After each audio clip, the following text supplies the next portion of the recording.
I am wondering if you are looking for direction in your life right now. You're facing a time in which you would like some answers, and perhaps they're coming, but maybe not fast enough according to your calendar.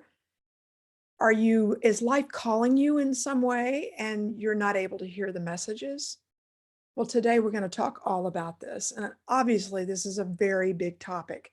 And I'm going to speak to it from a bunch of different angles, including a card that I drew for today. Hi, I'm Elaine Alpert. I'm your host for Journey Back to Joy TV. Welcome to the show. And today is going to be an exploration. I was in such a creative space thinking about what I wanted to talk about today. And then I drew a card. And when I got the card, I thought, I don't want to use that card. How can that have something to do with what we're talking about today? But as has happened to me before, it actually is the perfect card. And it's this one. It's Visions of Life Beyond Death. And it's from the Sacred Rebel card deck, one of many that I have. And I want to when I saw it, I said Visions Beyond Death. Okay, that is a familiar topic to me, but that's not really what I want to talk about today. So I thought I'd push the card aside, and then I thought, no, stick with it and read it and see what it's really about, because I'd never read this one before. It actually turns out to be perfect to the topic. So here we go. I want to read this, a portion of it to you. Sacred vision is awakening within you. You're becoming blessed with the ability to truly see, to see what is real rather than what appears to be. This is true insight. What was once considered consequential may soon be found to hold little consequence after all. What was once dismissed as an irritation or irrelevance may be seen to have great spiritual significance at this time. As mundane or something once appeared, it could now be worthy of absolute attention. Can you hear the correlation with wanting direction and not quite sure if what you're seeing is where you're being called? Like, is this a sign or is this confusion, something I just need to ignore? The gift of genuine vision takes you into the being of the universal creator. This is sacred terrain beyond logic, convention, and that which is limited in any way. In any way. The more more open you are to receiving true vision, the more love you will feel and recognize within and around you. Okay, part one of that. I'm skipping over to another section because it has so much to do with today, in which she says, let's see, she says, hold on one second. If you have been wondering about your life path or whether you should take action on a project, or you need inspiration to really move you out of a slump you have fallen into, then this article brings you a message of hope. You will receive your vision. You will be graced with a way out of the stagnancy. You will be able to see things differently and more accurately. Any confusion or uncertainty you have felt is going to pass, and you will be left with clear insight. Okay, this is a card for you. It's a card for me. The stories you have been feeding yourself, or telling yourself may end up looking different to how they appear right now. This may surprise you, but the vision that is coming to you will be more truthful and therefore freeing. And therefore freeing. I mean, do you love that or what? So I wanted to bring that message of hope today, because if you're stirring around in a time in your life in which the answers aren't completely clear to you, then know that it's like the black moment before the treasure appears, before you can actually see what you're meant to see. Sometimes, however, it has to do with opening up to the small moments that are right in front of you. The magic is in the minute, for example.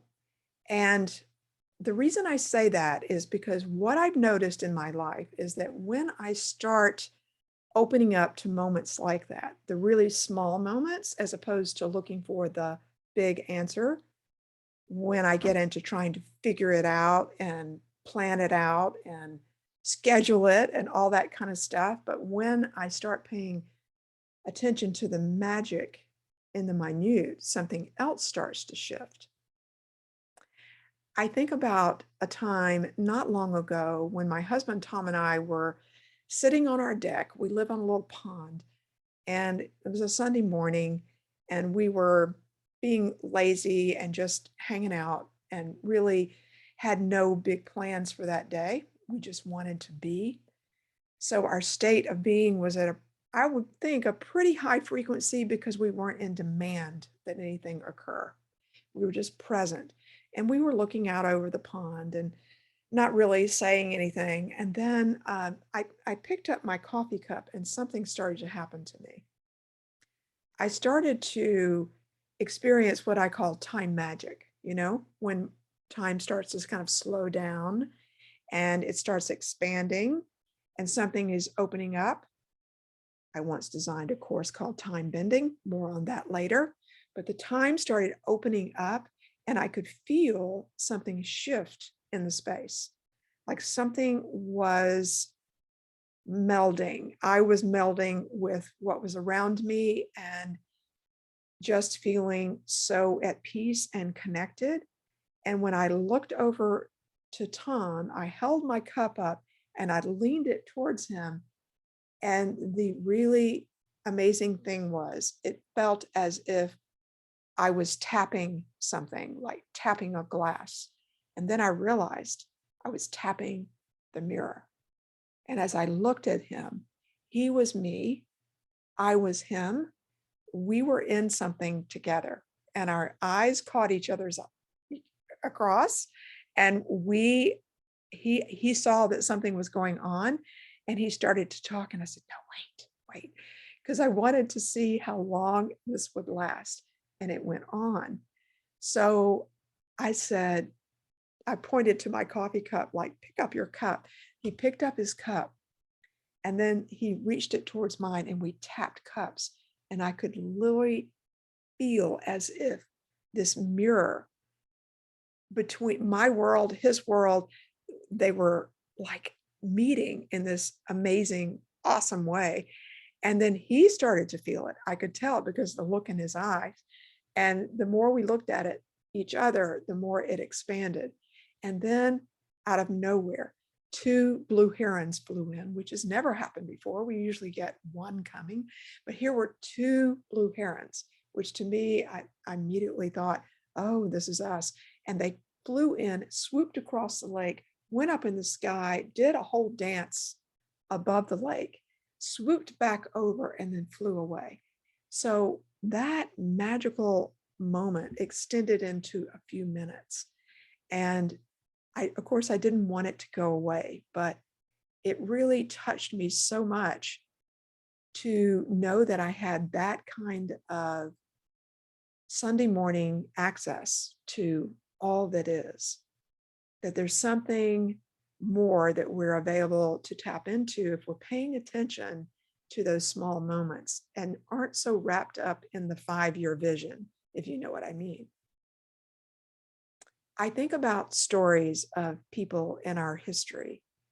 We know Jane Goodall, the famous naturalist who spent her life in Tanzania in the bush, and how long it took her. So years of being out in the bush day by day by day before the chimpanzees would allow her to be within the vicinity of them, within, being able to see each other.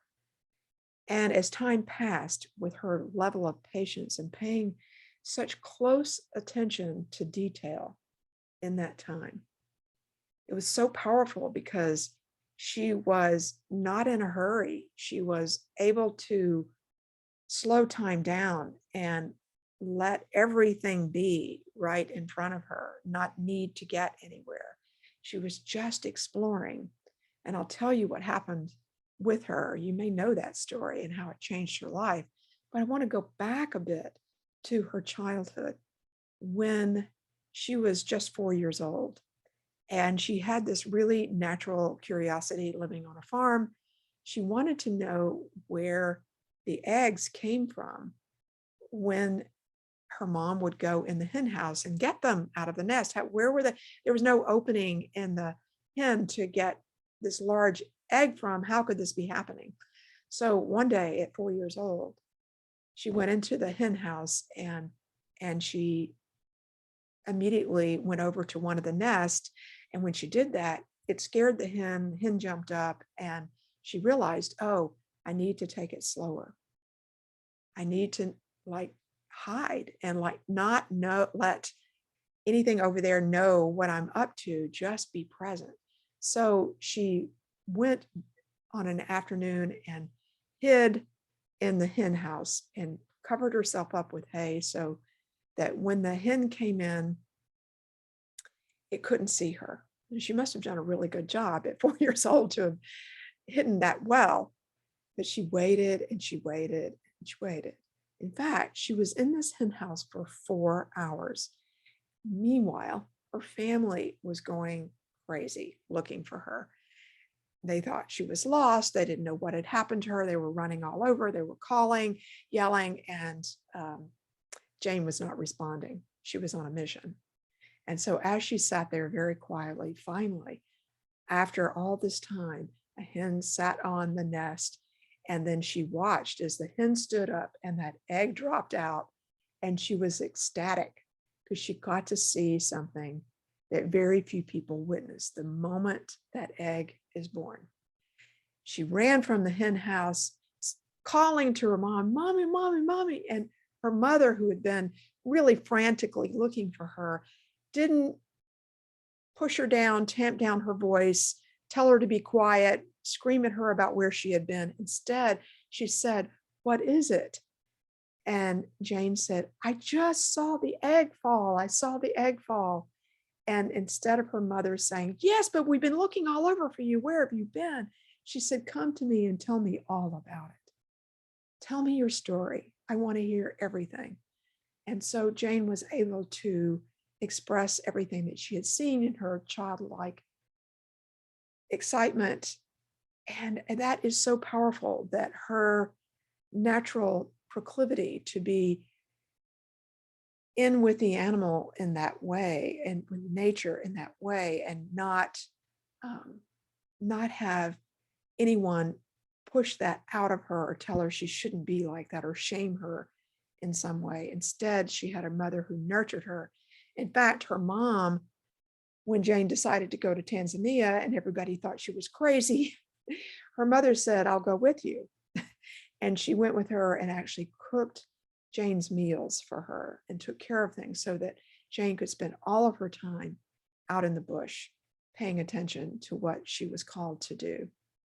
So obviously, not all of us are so fortunate as to have someone nurturing that natural desire to pay attention to what we're most interested in, to be in touch with something that is magical beyond our understanding, as Jane was.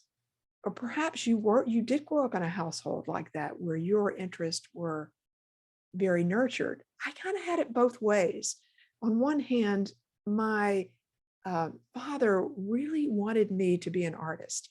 He had been an artist, and then he chose the life of a dentist. So he was never able to fully pursue that life of an artist because he wanted to take care of his family. And then my mother, who actually had been an artist, she didn't really want me to go down that path too far, because how do you get a job if you're an artist? So I had this double message. Yes, follow your dreams and be an artist, but no, you won't be able to support yourself if you do. So I had these sort of competing voices inside of myself. And maybe that's where you have been as well. I'd like to share with you another story of someone in our history, Henry David Thoreau. Here is another person who really had a calling. He had a calling to do something, to create something. He wanted to be a writer and a poet. And so he thought, okay, I'm going to do it the way I know you're supposed to do it. I'm going to go to New York City. This is 1800s. Go to New York City. I'm going to hang out with all the guys that are known writers. I'm going to get to know them, and I'm going to strut my stuff in New York and get known. Well, he tried it, but he was like a misfit there. He really was unable to write in that environment. He tried to put some things out there and they were met with scorn. And then he was ridiculed by his peers and finally realized, you know, I need to leave this big arena and go to someplace smaller where I can express myself. So he had no idea that when he made that one decision, that he was going to be changing the trajectory of many people's lives off in the future, because his works, what he produced when he made that move from New York City, all of the works that he produced are now taught in colleges and universities around the world. He wasn't so much known in his time, but his words lived on and have made a huge impact.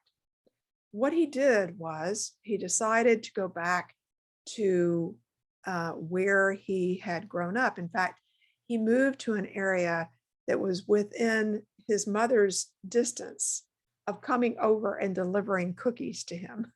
So he was that close, but just far enough away on Walden Pond. And this is where he began to take these long walks and take in the blades of grass, the nature, all of the trees that were there, the reflections of the water.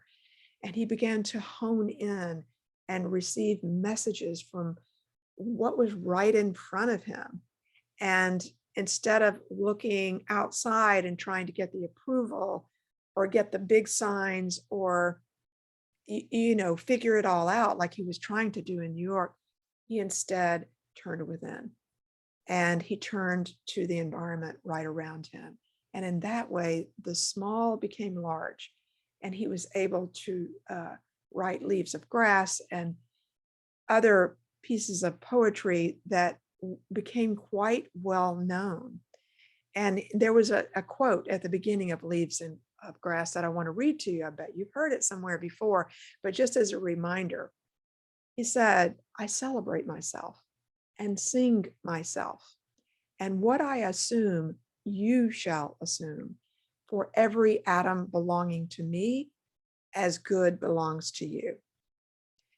And I think that's the experience that I had in tapping Tom's cup. And to return to Jane's story of being out in the bush with these chimps and getting closer and closer. Her life-changing moment was the day when she got close enough. Finally, they allowed her to be close enough that she had a pod, she had some food for the chimp, and she reached her hand out to offer this food. And the chimp pushed her hand away so that the pod fell out of her hand.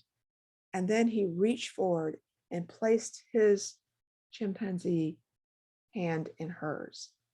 And she said that impression of his fingers on her fingers stayed with her all of the days of her life out in the bush, getting to know these chimpanzees, because she realized that what they wanted was beyond food. They wanted something tactile. They wanted a connection with her. They wanted to let her know you belong. And that began her journey of being accepted into this group of chimpanzees and all of the amazing work that she began to do when she turned the scientific world on its head and let them know that these beings were sentient, that they had a wisdom and they had something that they were sharing amongst each other. It was communication, and they were willing to share it with humans. So all of that points to me to this amazing capacity that we have right where we are to notice the really fine-tuned things, the small things that are coming to us that contain within them the messages for our lives. And I know you know what I'm talking about. When you turn from stopping doing it the way the world says we should do it, which is hustle and push and make things happen and be driven and get it all done before anybody else does and faster than anybody else on your team and better than they do. And all of that sort of alpha level stuff that we have learned to do in our society. When we start breaking away from that and turn within, something is on offer to us. The direction is being offered right in the moment. I remember a client in one of my groups said it so well, because I had been leading the group each session in a kind of brief meditation in which I invited the group to go inside, drop into their heart, and listen to that inner wisdom. Very simple, but creating the space for the magic to happen is all important, like setting the stage, creating the moment, opening yourself, walking into the hen house, putting the hay on you, hiding yourself and being very still, taking yourself to Walden Pond where no one else is walking around and you're face to face with nature and yourself. In those moments, when we close our eyes and take ourselves away from what we're seeing and go inside and look internally and drop down in to listen or sense what it is that we're being told.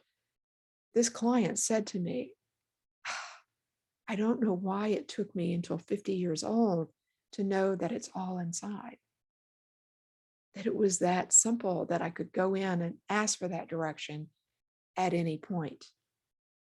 And that is my message to you today, that the hope that our card is bringing to us, that its message that what you're seeing may not be the way it actually is, and that the stories you're telling yourself and the stories you're feeding yourself from the world's perspective may not be where you need to be going at this point. So I'm going to trust that if you're here today and you have been listening, that there's something inside of my message to you today, which is stop,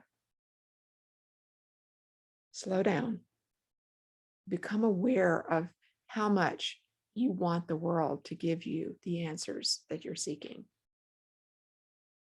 How much you want a program to give it to you, how much you want a coach to give it to you, how much your therapist must know, how much your father has the answer, how much, whatever it is, whoever it is, how much you're believing that it's out there, and to let yourself in again on the recognition that those answers are inside. Now, does it help to have a program in which you are setting that stage, you are creating that sacred container? Does it help to have that therapist or that coach or that time with your husband on the deck or whatever it is that allows you to drop in at a different level? Absolutely. Like the more we can create those scenarios, the more we can make space for the magic to happen. I have been so aware that it is my calling to create those sacred containers for women to come together and to open up to what they've been wanting, that they've been missing, that they once had but have been lacking. And I often hear women say, I lost the connection to the divine. I don't feel that connection to everything again. There's so much happening in the world and I don't know how to get back to it. That makes so much sense to me. Right now, this time in which we're living towards the end of the pandemic and in which we are facing the possibility of a third world war, and Ukraine is suffering mightily how can we be with the world just as it is, and at the same time raise our own frequencies so that we can meet what is here. I think that is the question for us. I remember many years ago, my closest friend was married to a man. He was an attorney, and he was taking time away from his law practice to really dive deep into how the world works. He wanted to know all about the systems, the financial system, the health system, like all of these power systems in our world, the pharmaceutical companies, all of that. He wanted to know how the whole thing worked. He wanted to know who was behind pulling the strings on various things. And so for 5 years, Tom and I would get together with this couple, and he would tell us his latest discoveries of who he had been reading and the research, heavy research he was doing, and all of these discoveries he was making about how the world really operates. And I noticed that every time I was with him, I wanted to know. It's kind of like, we get drawn to the news to see the latest worst thing that happened. I wanted to know what he knew. I did want to know what he was finding out because he's a brilliant man and really committed to doing deep research and not just following the latest thing. And so it was important for me to hear it. It was important for him to do it. And after he finished that 5 years of really deep stuff, around which we all noticed that every time we talked about it, we would feel low, we'd feel down, we'd feel like, wah, we'd just fall into this state of despondency. And what do we do now? Because it was so revealing about the media and all of the stuff and how it works. But at the end of that time period, what really moved me was that we got together up in the mountains where they were. We walked the labyrinth on their land, and that was powerful, and just had that time together. And then he's sat us down. He said, I want to tell you what I've discovered. I'm like, what? What's the latest, And he said, what I've decided after all the work I've done, and then all the going inside and all the personal work I've done, is that I want to be on the white horse. I said, well, what do you mean? He said, well, there's a dark horse to get on and follow and ride it right out of town and really go down that road for as long as I choose to go down. And I see how it works. I understand it now as best I can. And I'm choosing to not go down that road anymore. Instead, what I want is to go down the road of hope and love. And I want to pay attention to what's going on right in the moment in my life, because I realize that life itself is sweet, and what's inside of the moment is so powerful that the magic is in the minute. And he said, I want to ride the white horse. And from here on out, that's what I'm choosing to do, because I know how it all works. And I want my energy and my frequency in my writing and my law practice and everything to go in another direction and lift people up. And it was that day too that I solidified my own desire along with him. I think I'd always been about the white horse, but there was something that came together in that time we had, which was, there's a way to be a part of a movement in this world. And there are many thousands of people who are paying attention right now in the midst of all of the upheaval, deception, pain, despondency, depression, high suicide rates, all of that going on. But there are many, many people riding the white horse, meaning they want to lift humanity. They want to step in and are stepping in various ways and paying attention to the details that are available to us.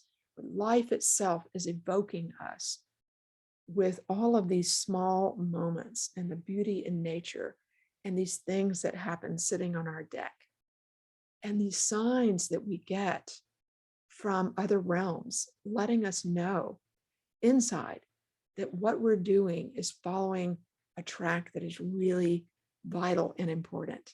Do not for a moment think that that way of being is too Pollyanna or it's avoiding the real world. No, it is the real world. So is all of the other going on our planet. It's both. And as you've heard me talk about before, potentially, life is full of polarization, it's full of paradox. And can we hold the pain of the world and the upheaval of all that's going on, right along with the beauty of the world and all of the people working towards the light, as you are and as I am? Yes. And can we at the same time recognize that we're living in a place of privilege at being able to choose to do this? That we're not living in a place of being on the edge of whether we survive or die, as far as we know. We're not living on a battleground, in other words, fighting a war, in other words. We're not in that place. And so we are living in a time of privilege. And what a privilege it is to be alive at this time when so many different factions are playing out, and we get an opportunity to build our inner core and to know ourselves at such depth and to expand our compassion and give our compassion and our love to the world and to the people right around us who are calling for it. I know someone right now in my life who's in some really deep trouble. And I also know a woman who is stepping in at great cost to her. And as I said to her by text this morning, the phrase that keeps coming home as I watch how she is helping our mutual friend at this time of great need. We are all walking each other home. We are all walking each other home. And I see that in many ways. We're walking each other home in terms of inside. Home is inside. Drop in, go home, be here, be present. And we're walking each other home, meaning to our place in the magic of infinity, that life doesn't truly end. It keeps moving forward. It keeps giving us visions of life beyond death, even, that we are being informed in so many ways if we're ready to open to all that is available to us on the inside. Thank you for tuning in today. I hope this has brought you some food for thought in terms of the direction for your own life, and that you're looking at how is life itself evoking you in the small moments. I know I have been looking at that lots lately and will continue to. I look forward to hearing from those of you who choose to contact me. Reach out to me at elaine@elainealpert.com and let me know what's happening for you in this realm. I'll be right back here next Tuesday with a show. Invite your friends. And if you're live, you can stay on with me for a juicy conversation. Bye for now.